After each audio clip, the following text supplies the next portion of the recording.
Cabinet ministers who underperform get to keep their jobs. We find out why. They can continue. Well, I'm shocked and surprised and more disappointed than I can tell you. Don't pay the ferryman. Angry tourists are turned away as Robben Island becomes inaccessible. And the Proteas battle to get the upper hand in the final test against India.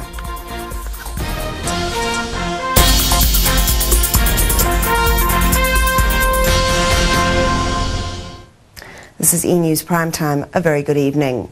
Cabinet's underachieving ministers can sleep easier tonight. They may have failed to hit their targets or made the country a laughing stock, but President Thabo Mbeki says he's not going to sack them.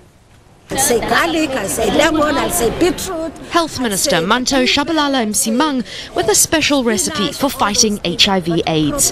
One that's confused the masses, outraged the experts, and prompted Deputy President Phumzile Mlambo-Ngcuka to take the lead role in government's HIV/AIDS program. Yet Mbeki, in a written parliamentary reply, says he sees no reason to replace Shabalala Msimang. And it's not just the health minister who's got his vote of confidence.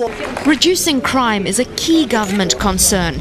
Its target reduction rate is between 7 and 10%.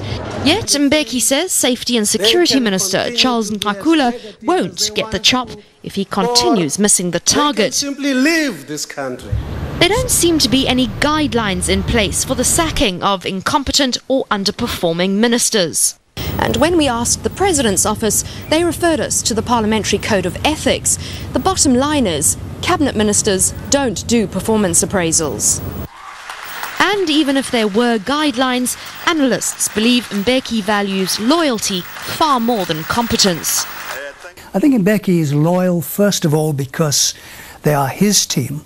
And I think he wrongly would regard it as a slap in his face if his judgment was shown to be misplaced by appointing somebody incompetent. ANC is the only game in town. And given that Mbeki knows that no matter how incompetent his government, they are guaranteed re-election, I think the incentive to actually get a performing team in place, an A-team, is very much reduced. Mbeki's fired only one person from his cabinet, Deputy President Jacob Zuma. That wasn't for incompetence, but for his relationship with fraudster Schabir Shaik. Annika Larson, E-News, Cape Town. 8 former death row prisoners will start a new life later this month. They're the first of 62 inmates who will be released after spending 20 years behind bars. The prisoners escaped execution when the death penalty was abolished in 1995. Thousands of convicted criminals made a trip to the gallows here at Pretoria Central Prison. But in 1995, the Constitutional Court ruled the death penalty unconstitutional. The 62 prisoners who were still on death row at the time were given life sentences. This effectively meant they had to spend 20 years behind bars. The first 8 of these former death row inmates have now served their sentences and will be going home later this month. Correctional Services says their identities will only be revealed once they are released.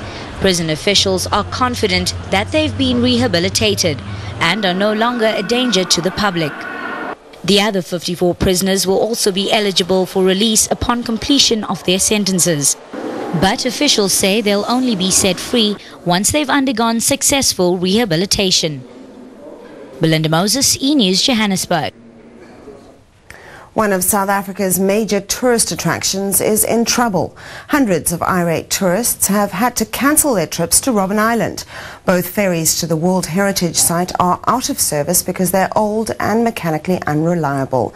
The Robben Island Museum recently dumped the company that supplied them with modern ferries in favour of the older vessels. Frustrated tourists being turned away, and it's been like this for the past week. The only 2 ferries to Robben Island are out of action with mechanical failures. Both are at least 40 years old. So why wasn't a backup plan in place for the peak tourist season? We've got alternative arrangement. We've got Sea Princess, we've got the Condor, Actually, we also put our Penguin on standby. But these smaller boats can't cope with the volume of tourists, and even those who booked months ago are being turned away. This World Heritage Site is one of the main reasons many people visit South Africa, so employees here are facing angry outbursts on a daily basis from the hundreds of tourists who are being turned away. I find it absolutely outrageous that you cannot get a ticket to go to Robben Island. They don't have place, they don't care. And I don't like this attitude. Well, I only arrived in Cape Town yesterday, so hoping to go to Robben Island, so I'm very disappointed we can't do it. I'm shocked and surprised and more disappointed than I can tell you. With the return trip costing 150 Rand, a substantial amount of revenue is being lost, but it's not clear yet just how much. Government's now scrambling to find another ferry by next week, and it'll need to hang on to it. A new 26 million Rand ferry is expected to be launched only in March. Amy Brooke, E-News, Cape Town. Gauteng police have been given a shot in the arm. 250 new cars have been handed over to the province's crime fighters. The vehicles will be used by dog units, flying squads and other specialized units. The cars cost taxpayers just over 40 million Rand. The recommended retail price for one Ford Territory is 300,000 Rand, but police got them at a discount. Provincial Commissioner Parimal Naidu has promised that the cars will be used effectively to help curb crime in Gauteng. Let's take a quick look now at the markets.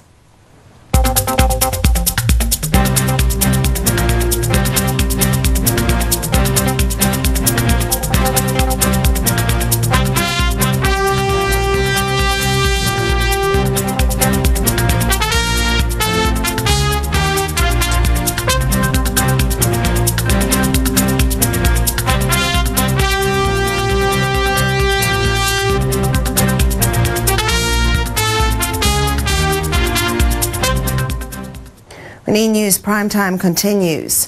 Horror for a grieving family as a crematorium breaks down halfway through the service and the half-burnt corpse must be transferred to another facility.